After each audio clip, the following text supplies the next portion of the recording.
আমি আজকে চলে আসছি দিয়াবাড়িতে এই জর্বিং বলে একটু দুষ্টামি করতে। আমি ঢুকে পড়লাম জর্বিং বলে। এখন জর্বিং বলের ভিতর হাওয়া দেওয়া হবে। হাওয়া দিয়ে জর্বিং বলটাকে ফুলিয়ে দেওয়া হবে। তো আমার এটা ফার্স্ট অভিজ্ঞতা এই জর্বিং বলে ওঠার। খুবই ভাল লাগতেছে। আমার এটা ঢোকার পর মনে হচ্ছিল এখন আমি কি শ্বাস-প্রশ্বাস নিতে পারবো কিনা? তারপর আবার মাথায় আসছে এখানে তো ভিতরে হাওয়াই দিচ্ছে। তো এভেইলেবল তো হাওয়া থাকবেই। তো আমি শ্বাস-প্রশ্বাস নিতে পারবো, কোনো সমস্যা হবে না।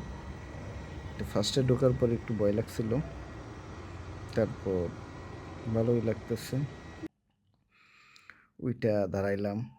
এখন খুবই অন্যরকম একটা ফিল কাজ করতেছে। একটু পর আমাকে ফেলে দিবে পানিতে। আমি পানিতে গিয়ে খুবই নাচানাচি করব। এটা অন্যরকম একটা মজা। বাচ্চারা এখানে বেশি যায়া দুষ্টামি করে। বাট আমারও একটু ইচ্ছা হইল। আমি আগে একদিন গেছিলাম, করতে পারিনি। আজকে অনেক মজা করব।